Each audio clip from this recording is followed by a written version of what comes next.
ఓం సమర్థ సద్గురు సాయినాథ్ మహారాజ్కి జై. ఓం సాయిరామ్. మన బాబా కుటుంబ సభ్యులందరికీ నమస్తే అండి. హాయ్ ఫ్రెండ్స్, మీ అందరిపైన షిరిడి సాయినాథుని ఆశీస్సులు ఉండాలని, మీరు ఎల్లప్పుడూ క్షేమంగా సంతోషంగా ఆరోగ్యంగా ఉండాలని, మీరు అనుకున్న పనులన్నీ నెరవేరాలని మనస్ఫూర్తిగా బాబా గారిని కోరుకుంటున్నానండి. ఇంక ఈరోజు వీడియోలో మన బాబాగారు సందేశం అండి. మన బాబాగారు ఏమంటున్నారంటే, తల్లి, ఈ మూడింట్లో ఒక నెంబర్ ఎంచుకో తల్లి. నీ మనసులో మదనపడే విషయానికి సమాధానం చెబుతాను. మంచి శుభవార్త వింటావు తల్లి అని అయితే మన బాబాగారు మనందరి కోసం ఒక మంచి సందేశం తీసుకొచ్చారండి. మరి ఆ సందేశం ఏమిటో మన బాబాగారి మాటల్లోనే తెలుసుకుందాం ఫ్రెండ్స్. చిన్న రిక్వెస్ట్ అండి, మన వీడియోస్కి అయితే ఒక చిన్న లైక్ ఇవ్వండి ఫ్రెండ్స్. మొదటి నెంబరు తాకిన వారి గురించి ఏం చెబుతున్నారో బాబాగారి మాటల్లోనే విందాం ఫ్రెండ్స్. మొదటి నెంబరు తాకిన నా బిడ్డ ఎవరైతే ఉన్నారో, నా బిడ్డ ఎప్పుడూ కూడా నన్ను బాబా బాబా అని పిలుస్తూనే ఉంటుంది. అయినా సరే నా బాబా ఉన్నారు అంటూ నన్నే తలుచుకుంటూ నా నామజపమే చేస్తూ ఉన్నావు కదా తల్లి. నీతో మాట్లాడాలనే వచ్చానమ్మా. ఒక్కొక్క సందర్భంలో నేను నీతోనే ఉన్నాను అని నువ్వు గుర్తిస్తున్నావు కదా తల్లి. నువ్వు కోరింది నెరవేరుస్తూ, నువ్వు కోరింది నీకు అందిస్తూ, నాపైన నీకు అపారమైన నమ్మకాన్ని ఏర్పరిచాను కదా తల్లి. అని ఇప్పుడు మాత్రం నువ్వు బాబా నాతోనే ఉన్నారా అనే సందేహంలో ఉన్నావు తల్లి. ఎప్పుడూ కూడా నేను నీతోనే ఉన్నానమ్మా. బాబా బాబా సాయి సాయి అంటూనే ఉంటావు. అలాంటప్పుడు నేను నీతో ఉండక నేను ఎక్కడికి వెళ్తాను తల్లి. బాబా అనే మాట ఎవరి నోటంటైతే వస్తుందో వాళ్ళ దగ్గర ఎప్పుడూ నేను కొలువై ఉంటాను తల్లి. జీవితంలో కొంతమందికి ఎదిగే కాలం అనేది ఉంటుంది, అలాగే తగ్గే కాలం అనేది ఉంటుంది. జీవితం అంటే ఎత్తుపల్లాలు సహజమే తల్లి. పైకి ఎదిగిన కాలంలో పైచేయిగా ఉంటావు. కాలఘట్టంలో నువ్వు భగవంతునికి దగ్గరగా ఉంటావు. సాయి తండ్రి అనుగ్రహంతో నువ్వు పూర్తిగా తెలుసుకుంటావు. నీ బాబా చేసే మంచి నీకు తర్వాత అర్థమవుతుంది తల్లి. కాల సమయంలో నువ్వు కోరిందంతా జరిగే తీరుతుందమ్మా. నువ్వు అడిగిందంతా కూడా తప్పకుండా నెరవేరుతుంది తల్లి. కానీ అదే విధంగా పైకి ఎక్కిన వాళ్ళు ఒక్కొక్కసారి కిందకి తగ్గాల్సిందే కదమ్మా. కాలం యొక్క ధర్మం తల్లి. సందర్భంలో నువ్వు భగవంతునికి కొంచెం దూరంగా ఉంటావు అంతేనమ్మా. ఒక్కొక్కసారి భగవంతునికి భక్తునికి మధ్యలో మాయ అనేది అడ్డుగా ఏర్పడుతుంది తల్లి. దానివల్లే కొంచెం దూరం అనేది ఏర్పడుతుందమ్మా. అలాంటి సందర్భాలలో ఎక్కువగా నా నామస్మరణ చేయి తల్లి. నాపై నమ్మకాన్ని నీకు ఎక్కువగా అందిస్తాను తల్లి. అప్పుడే ఈ మాయను దాటి నువ్వు భగవంతుడి దగ్గరికి రాగలుగుతావు తల్లి. కానీ ఈ మాయ అనేది ఉంది చూడు తల్లి, అది దేవుని దగ్గరికి చేరనివ్వకుండా చేస్తుంది. అనుకూలమైన ఆలోచనలను దూరం చేసి వ్యతిరేకమైన ఆలోచనలను దగ్గరకు చేస్తుంది. అలాంటప్పుడే తల్లి నువ్వు కోరింది దక్కదు.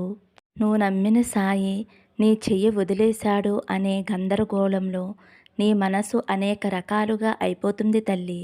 వంటి సందర్భంలో మన మధ్యలో ఏర్పడిన ఆ మాయను నువ్వే నెట్టివేయాలి తల్లి. అది ఎలా సాధ్యమవుతుంది బాబా అని అనుకుంటున్నావు కదమ్మా. కేవలం భగవంతుని యొక్క నామస్మరణ వల్లే అవుతుంది తల్లి.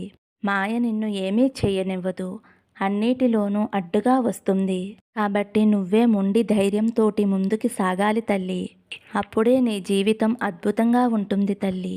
నిన్ను పాతాళానికి తొక్కాలని చూసిన ఆ మాయే పాతాళానికి వెళ్ళిపోయేలా నువ్వే చెయ్యాలి తల్లి.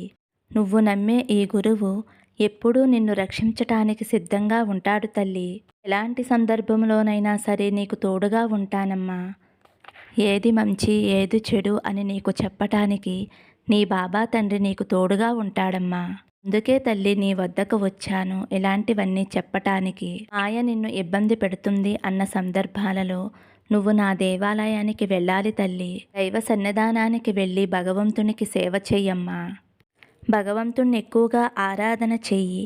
భగవంతుణ్ణి ఎక్కువగా చూస్తూ ఉండు తల్లి. దేవాలయాల్లో ఎక్కువగా దైవక శక్తి ఉంటుంది కాబట్టి ఆ దైవక శక్తి నిన్ను ఆవహించి ఆ మాయను నీ నుండి దూరం చేస్తుంది. అప్పుడు నీకు అంతా మంచే జరుగుతుంది తల్లి. కాబట్టి కష్టం వచ్చినప్పుడు ఆ మాయను నీ నుండి తొలగించుకోవాలి అంటే నువ్వు తప్పకుండా నా సన్నిధానానికి రావలసిందే తల్లి. ఎక్కువగా దేవుడి పాదస్మరణ చెందితే, ఎక్కువగా దేవుడి నామస్మరణ చేశావు అంటే, ఆ నామస్మరణ చేశావు, నాకు దూరంగా ఉన్నావు, ఈ మాయ నిన్ను చుట్టుముట్టేస్తుంది తల్లి. ఎప్పుడైతే నా నామస్మరణ ఆపేస్తావో అప్పుడు భగవంతుడికి నిన్ను దూరం చేయటానికి ఆ మాయ కాసుకుని కూర్చుని ఉంటుంది తల్లి. బట్టి ఎట్టి పరిస్థితుల్లోనూ కూడా నువ్వు దానికి అవకాశం ఇవ్వద్దు తల్లి. భగవంతుని పూజలు, ఆరాధన అసలు ఆపనే ఆపవద్దమ్మా. కష్టకాలంలో బాబా బాబా అని పిలిచావు అంటే ఆ పిలుపు వినగానే నీ దగ్గర వాలిపోతాను తల్లి. నా నామం ఎక్కడైతే జపిస్తారో అక్కడ నేను కొలువై ఉంటాను తల్లి. భయపడవద్దు తల్లి. ఈ మాయ నీకు కొండంత దుఃఖాన్ని ఇస్తే బాబా తండ్రి ఆకాశమంత ఆనందాన్ని, సంతోషాన్ని ఇస్తాను తల్లి. ఇప్పుడైతే నువ్వు నా మీద నమ్మకంతో నా నామస్మరణ చేస్తూ ఉంటావో నీకు అప్పుడు అంతా కూడా అదృష్టమైన ఫలితాలను ఇస్తాను తల్లి. నీకు ఎలాంటి చెడు ఏర్పడినా దానిని దూరం చేస్తాను తల్లి. ఎలాంటి దిగులు, బాధ ఉన్నా సరే ఈ భగవంతుడి నామస్మరణతో అవన్నీ కూడా దూరమైపోతాయి తల్లి. ఇంకొక విషయం చెప్పనా అమ్మా? నీ కష్టానికి మందు ఏమిటో చెప్పనా తల్లి? బాబా బాబా, సాయి సాయి అనే నామస్మరణే నీకు మందులా పనిచేస్తుందమ్మా. అన్నిటికీ నా బాబా ఉన్నారు, నాతోనే ఉన్నారు అని నువ్వు నమ్మాలి తల్లి. ఎప్పుడైతే నీలో నమ్మకాన్ని బలపరుచుకుంటావో సదా నీ వెంటే ఉండి నిన్ను రక్షించుకుంటూ ఉంటాను తల్లి. నమ్మకంతో, ధైర్యంతో ఉంటే నీకు అంతా మంచే జరుగుతుంది తల్లి. నెంబరు తాకిన వారి గురించి అయితే మన బాబాగారు ఎలా చెబుతున్నారండి ఫ్రెండ్స్. ఇప్పుడు 2వ నెంబర్ అండి. నెంబర్ తాకిన నా బిడ్డ ఎవరైతే ఉన్నారో తల్లి, అనవసరంగా ఆందోళన పడుతున్నావు, అనవసరంగా నువ్వు భయపడుతున్నావు తల్లి. వృధాగా చాలా టెన్షన్ పడుతున్నావు. ఇప్పుడు చెబుతున్నాను విను తల్లి. నువ్వు మదనపడే విషయం నీకు అనుకూలంగా జరుగుతుంది. నువ్వు అనుకున్న విధంగా మంచి ముగింపు అనేది వస్తుంది తల్లి. నువ్వు కోరింది నేను నెరవేరుస్తానమ్మా. నీ జీవితాన్ని తీర్చిదిద్దటానికే నీ బాబా తండ్రి ఉన్నాడు తల్లి. నిన్ను సంతోషంగా చూసుకోవటమే నీ తండ్రిగా నా బాధ్యత తల్లి. ఏదీ కూడా నన్ను అడగవలసిన పని లేదమ్మా. ఒక్కసారి నువ్వు నన్ను చూస్తే చాలు. ఆ చూపుల్లో 1000 మాటలు నాకు తెలుస్తాయి తల్లి. ఇప్పుడు ఈ క్షణం నేను నీతో మాట్లాడుతున్నాను తల్లి. ఎప్పుడు నువ్వు నన్ను పిలిచినా నీ దగ్గరికి వచ్చి నించుంటున్నాను తల్లి. నువ్వు అడిగే అన్ని ప్రశ్నలకు కూడా సమాధానం చెబుతూనే ఉంటాను. బిడ్డ, నువ్వే నా మాటలు వినలేకుండా ఉన్నావు, నన్ను గుర్తించలేకపోతున్నావు. ఎందుకంటే నీ మనసు నీలో లేదు కాబట్టి, నీ మనస్సు బాధతో భారంగా ఉంది కాబట్టి, ఎప్పుడూ నీ మనసు ఆందోళనగా, అలజడిగా ఉంటుంది కాబట్టి, నీ చుట్టూ జరిగే చిన్న చిన్న విషయాలు గమనించలేకపోతున్నావు కాబట్టి, ఎప్పుడూ నీ మనసుని ప్రశాంతంగా ఉంచుకో తల్లి. ఏది చేసినా ప్రశాంతంగా చెయ్యమ్మా. ఏ పని చేసినప్పుడైనా సరే నా వల్ల కాదు అని అనుకోవద్దమ్మా. ఏ పనైనా, ఎటువంటి కోరికైనా సరే నా బాబా ఉన్నారు, నా బాబా అంతా చూసుకుంటారు అనే నమ్మకంతో ఉండు తల్లి. నా మీద నమ్మకంతో ఒక పనిని ఆరంభించావు అంటే ఆ పనిని మంచిగా జరిపించే బాధ్యత నాది తల్లి. ఎప్పుడూ కూడా ఒక చిన్న పొరపాటు చేస్తున్నావు తల్లి. తెలుసో తెలియకో తొందరపడి ఒక పని చేసేస్తావు. అది కాదు, నా వల్ల కాదు అన్న పక్షంలో నా దగ్గరికి పరిగెత్తుకుంటూ వస్తావు. అప్పుడు నీ సాయి తండ్రిని జ్ఞాపకం వస్తున్నాను కదా, వచ్చింది బాబా, నాకు సహాయం చెయ్యండి బాబా అని నన్ను వేడుకుంటావు కదూ. ఒక్కసారి నువ్వు ఏదైనా సరే చేసే ముందు దానిని నా పాదాల దగ్గర పెట్టి అప్పుడు ప్రారంభించు. అంతా మంచే జరుగుతుంది తల్లి. నీకు ఎలాంటి కష్టం, నష్టం లేకుండా అంతా మంచే చేస్తానమ్మా. కానీ నువ్వు మాత్రం అన్నీ చేసేసి నా బాబా ఉన్నారులే అని అనుకుంటావు. పోనీలే తల్లి, ఇప్పుడైనా నీ బాబాని గుర్తించి నా వద్దకు వచ్చావు. నా బిడ్డ నా వద్దకు రావటం నాకు ఎంతో సంతోషం. నన్ను వేడుకున్న తర్వాత నా బిడ్డని కాపాడటం నా బాధ్యత కాబట్టి తప్పకుండా నిన్ను కాపాడుకుంటానమ్మా. నేను నీ వెంటే ఉండి ప్రతి క్షణము కూడా నిన్ను గమనించుకుంటూ తప్పు ఒప్పులను సరిచేస్తానమ్మా. అనవసరంగా బాధపడి, దిగులు పడి ఏమి చేస్తావు చెప్పు? దిగులు అనేది నీ మనసును కట్టిపడివేసిన వల లాంటిది. ఆ వల నుంచి నువ్వు బయటికి రా తల్లి. నా అనుగ్రహం నీకు పూర్తిగా దొరుకుతుంది. ఆ అనుగ్రహం వల్ల నీకు అన్నీ సరైపోతాయి. బాబా, ఒక్కొక్కసారి నీకు చెప్పకుండా చిన్న చిన్న పొరపాట్లు చేసేస్తున్నాను. మరి మీ అనుగ్రహం నాకు దొరుకుతుందా బాబా అని నువ్వు అనుకోవద్దు తల్లి. నువ్వు నన్ను మొక్కటం ప్రారంభించి నువ్వు ఏది చేసినా సరే నాతో చెప్పి చేస్తే నా అనుగ్రహం నీకు తప్పకుండా ఉంటుంది తల్లి. నేను నీతోనే ఉంటాను.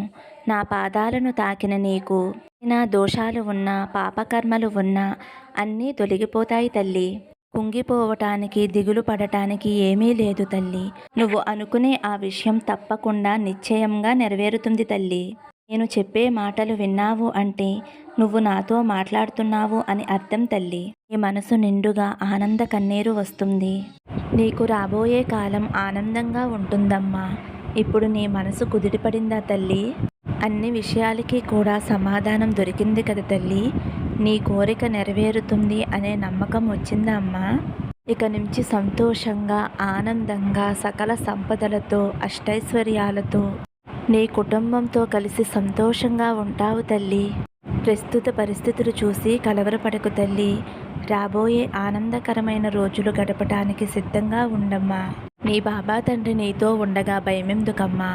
నీకు అంతా మంచే జరుగుతుంది, ధైర్యంగా ఉండు తల్లి అని అయితే మన బాబా గారు 2వ నెంబర్ తాకిన వారి గురించి అయితే ఇలా చెబుతున్నారండి.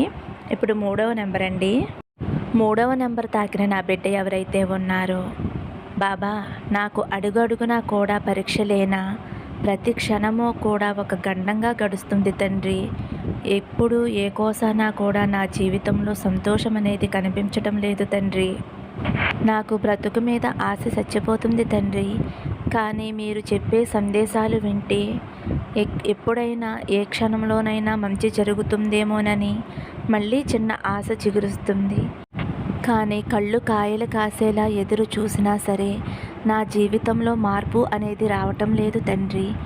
ఎవరికి నేను చిన్న అపకారం చేయకపోయినా సరే ప్రతి ఒక్కరికి నేను చెడ్డదాన్ని అయిపోతున్నాను. కారణం లేకుండా నన్ను అందరూ కూడా ఈర్ష్యపడుతున్నారు తండ్రి.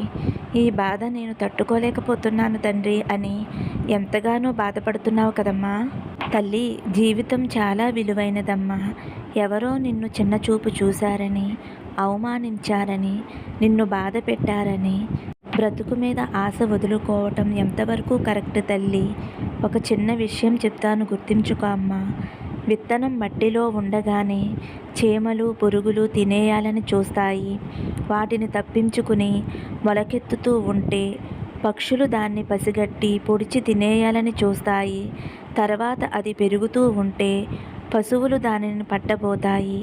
అయినా అది తట్టుకుని ఎదిగి వృక్షంలా మారితే ఇంతకాలం దాని ఎదుగుదలను అడ్డుకున్న ఆ జీవులన్నీ దాని నీడలోనే తలదాచుకుంటాయి.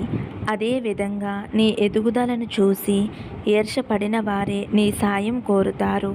అప్పటి వరకు కావలసిందల్లా ఓపిక సహనం మాత్రమేనమ్మా. ఓపిక ఓటమి ఎరగదు, సహనంతో సాధించలేనిది ఏదీ లేదు తల్లి. నీవు కాస్త ఓపిక పట్టు చూడమ్మా. నీ జీవితం ఎంతో తీయగా ఉంటుంది. నువ్వు ఏమాత్రమో కూడా బాధపడవద్దు తల్లి. నీవు నన్ను నమ్ముకున్నావు. నీ జీవితాన్ని ఒక పూలవనంలా మారుస్తాను. నువ్వే చూడు, నువ్వే ఆశ్చర్యపోతావు తల్లి. నా మీద నమ్మకం ఉంచమ్మా. ఎప్పుడూ కూడా నీ మనసుని నిరాశపరచకు. నాకు నా బాబా ఉన్నారు, నాకు సాయం చేస్తారు అనే నమ్మకంతో ఉండు తల్లి. నీకు అన్నీ మంచి రోజులేనమ్మా. నువ్వు అన్నీ కూడా శుభాలు చూస్తావు, శుభాలు జరుగుతాయి. నీ కుటుంబంతో కలిసి సంతోషంగా ఉంటావమ్మా. నువ్వు కోరుకున్నట్లుగానే మీ కుటుంబం ఎంతో వృద్ధిలోకి వస్తుంది తల్లి.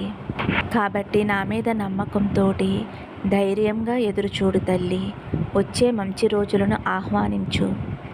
ఫ్రెండ్స్, 3వ నెంబర్ తాకిన వారి గురించి అయితే మన బాబాగారు ఎలా చెబుతున్నారండి. మరి మన బాబాగారు అయితే ఈరోజు మంచి సందేశం అందించారండి. మరి మన బాబాగారు అందించిన ఈ సందేశం మీ అందరికీ కూడా నచ్చింది అనుకుంటున్నాను ఫ్రెండ్స్. నచ్చితే ఒక చిన్న లైక్ ఇవ్వండి. అలాగే ఫస్ట్ టైం చూసేవారైతే మన బాబా భక్తి ఛానల్ తప్పకుండా సబ్స్క్రైబ్ చేసుకుని సపోర్ట్ చేయండి. సర్వే జన సుఖినో భవంతు. సమస్తం సద్గురు సాయినాథార్పణమస్తు. శుభం భవతు. జై సాయిరామ్.